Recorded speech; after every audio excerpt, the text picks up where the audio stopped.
major thing. Yeah. Yeah, this is a tough one because there's not one thing. Okay. There's just a series of things. But maybe I'll try to choose some. Yes. Parents should never transfer their fears to their children. Their fears, their worries, just the negatives. Be careful about this. Be careful about this tribe. Yes. You know, don't. Yes. It's what parents have the ability to do is they have the ability to create generational dysfunction. Wow. This tribe doesn't like this tribe because of generational dysfunction. It's literally been handed down. Children they're not born with that. They're not born with the mindset of lack. A child literally believes that his parents can get him a Boeing jet. Yes. Because to them nothing is impossible. Exactly. Children are born with the abundance mindset. That's why they'll come to you and say, Mommy, I want to travel to that place on TV. They're not trying to figure out how. They are the picture of how we should be. Exactly. But oftentimes, in fact more often than not, we then translate them to how we are. And so I say, what the things not to do is to transfer your fears to your children. Started this business, he failed. Started this business, even, and that's why I tell women who are in abusive homes, and they say they stay for their children. I'm like, if you knew the damage that you are doing to this child that was happening, you would not be saying you're staying for your child. One that drives me crazy, literally. Because you're there, you're crying, yes. you're talking about they're the man, seeing you, or the man is talking you about are the woman. exposing the child to sustained toxic stress. I'm like, look. You know, research actually shows it literally resets the brain. Especially in the early childhood period where synapses are forming. If you look at a child's brain who was in that environment versus the difference is clear. The way it's formed is different. Because children are programmed, the aim of programming is for survival. Yes. So what you're doing is you're literally, if you present a problem, the normal human brain is trying to figure out the problem. Yes. So all of a sudden, the child then sees men as the problem. Yeah. So their mind is trying to figure out how to fix that problem at such a young age. Or the guy is seeing his sisters or women as the problem because the father nags or the father, is on his mother as a nag or something. And so it doesn't, and that's why sometimes you see some men say things like, I will never be like my father, I will never be like my father, I will never be like my father, and end up exactly like the father. Because the programming, it doesn't respect your confession. Yes. What you have to, it doesn't respect your confession. You can be saying, I will not be broke, I will not be broke, I will not be broke, and end up completely broke because there's a programming playing at the background that is stronger than the confession. So what you have to do is reprogram, not just speak on it. So one of the major things I would say parents should never do is transfer their fears, transfer the negatives, or transfer the dysfunction by just surrounding them with that. Don't do it. Don't do it. When a child is born, you literally, if you have dysfunction, you literally have to create an alternative universe for the child. True. Literally. True. Even if it means that's why people up and leave the country or leave that area of toxicity. They just create an alternative reality for the child. Yes. And then the things they should do is what we've just talked about. Be intentional about what you're placing in your child. I say placing in your child because programming sometimes seems so high and lofty but let's deconstruct it. Be intentional about what you're placing in your child because you're actually placing seeds in your child.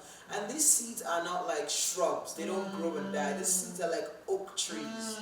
They're literally gonna take root. Be intentional about it. This is the time to teach them. Like if you felt like you weren't taught anything, this is the time. I don't care whether the child is like, oh my God, I'm dying. Yes. Tell them you will resurrect. This is the time you're going to go for ballerina lessons. You're going to go for piano lessons. Don't overdo it to the point where the child resents it, But this is the time to plant the right seeds and the time to protect the child from anybody around that would plant the wrong seeds. It's time to talk to your child. It's time to hear, how children pick up things and you cannot be protective of them all the time. No. But it will come out in conversation because children don't know what to hide. Exactly. So and then when you hear that, instead of saying, Where do you get that from? Yeah. We would never say that in this house. Just, have a conversation and correct rather than just, correct rather than just, shut the child down and say, we don't say this kind of things in this house. Why? You know? And I know it's such a frustrating time for parents sometimes because children can ask why. I remember being in your house and saying, "Oh my God, is this what I have to deal with when I have children?" Because a child will just say, "Mommy, why? Why do you fry egg?" I'm just like, "Oh my gosh, why don't you boil egg? Why do you fry egg?" And one day they actually asked me, "Now, Mommy, why do you seem to get upset sometimes when we're asking questions? Is it wrong? Why do adults?" So they were like, adults ask us why we're asking questions. I'm like, oh God, you have no idea. Because sometimes it can be time. Yes. How do we explain to you? Yes. But it's a time to plant the right seeds in the child. That's even why, when you want to enculturate a child and when they want to make them, what's all this Osama type things. Yeah. You want to the terrorists. Oh, that's true. When they want to do that, they don't start from when they're 12. They start from very, very young. Even all the wars we see in Africa, we see there's a reason why they're children soldiers. It's not because they can shoot guns. It's because that's the time to program them. So that these things are not a crime to them. You see people like, no, this person killed 300 people. It's not a crime. You're saying, oh my God, how can someone kill 300 people? It's because you have a conscience. They were programmed that way, in that, So a child soldier is already numb to death. All that. And pain. So children are your most powerful weapon, for good or for bad.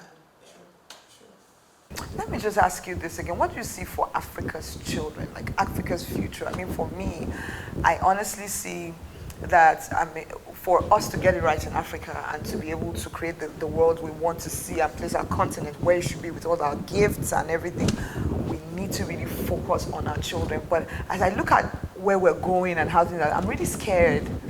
I'm really scared of how we're going to, for example, we're set to have 9.9 million orphans and vulnerable children in Nigeria. Most of them are in IDP camps and all of that. And I just wonder what's going to happen because it's a cycle. At the end, these ones become again perpetrators of the same violence and all of that, which they have been victims of. And I just wonder, in terms of Africa as a people, as maybe government or something, have you thought about like what we can do to really, because to me it's a burning platform for our children to ensure that their own world turns out different as a people, apart from just parents now? Okay. Yeah. I think one of the things we can do around African children and just to help even like our terrain is to start documenting our reality. There's a lot of children now singing Baby Shark. That's so true. And we're not singing anything. It's not our reality. Yes. It's not our reality. Yes. At all. It's nice. I even know the song. I didn't have money to eat. There's no parent who at least parents of early childhood, who doesn't know Baby Shark. And I don't necessarily know that we're documenting enough our reality because even the dysfunctional things we say come from our environment. And if you're reading a book from another part of the world that is teaching about their environment, they're prescribing solutions based on the problems in that environment. Which is why this table shaking and the content you put together is so phenomenal because it is dealing with parents in this environment, this terrain. It is documented. It is saying, don't use a boniki balm on your child. You can't tell someone in England, don't use a boniki balm. They don't know what a boniki balm is. And so they would say, don't use aspirin. But it's not, we're not using aspirin. We're using dogoyaro and a boniki balm and other forms of interventions. I'm sure you can mention some that you'd be like, no, don't give castor oil. Don't give palm oil when the child is choking. Don't go and kill the child faster. So it's all those things. Now you won't see that written. You won't see that on baby center. You won't see that on baby center. You won't see it written in any foreign book. Don't give palm oil. Yes. First of all, they don't even know what palm oil is. You know, so I think one of the things we can do is document our reality, prescribe solutions according to our reality. If we can do that enough, and create the codified content in which we can teach it. So not just talk about it, not just talk about it, but create content that outlives the person who's creating it. I don't know the name of the person who wrote Baby Shark. I don't even know if he's alive. He could die tomorrow, but what he's done is he's taken that thing and he's created content. It will remain. So most of what we do in Africa is word of mouth. You give birth to a child, your mother comes, she does a mugo, or whatever she wants to do, and she leaves. No document, no codification, nothing. So when your child needs you alive. Yes. Because they need to hear it from you. Meanwhile, if most of us just wrote it down, some of the reasons Africans cry when someone dies is because that person left with so everything they know. Yes. That's it, and we've lost it. There's no replacement, there's nothing. And so I'm like, look, if you know, start documenting. If you whatever you know, at whatever age, start documenting. There are things that my mother knows about pregnancy and how to get a flat tummy that I don't know and I will never know.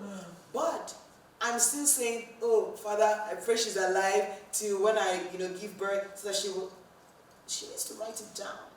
So that even if she's not, the knowledge she has outlives her. That's why I think that documentation is one of our biggest problems. And it's a problem that will affect us so much if we don't start addressing it. Wow. Wow. I don't know if you've noticed how many times I've said wow in this interview. Wow, woo. Wow, because it was really such an experience. Thank you so much. Like I said before, it's such a privilege to have you. And I mean, I have learned so much, again, and it's always really great chatting with you. Thank you. And please come again. I am so glad you joined us today on this particular episode of Shaking Tables. If we're to raise the kind of global champions from Africa that we need to, and help our children create the Africa that they deserve, the Africa that should be, we will have to do things differently. And I hope that you have learned a thing or two from today's episode. So the next time you want to tell your child, money doesn't grow on trees, no, you can't afford that, think about a better way you can do it so that that child can have an abundance mindset and be able to create wealth for himself and the world around him. I'd like to leave you with a question. If your child had the chance to choose the parents or the family that they would like to come to, would your child choose you? Until next time, remember to safeguard our children's future, invest in their present, and maximize their potential. I am Dr. Mego.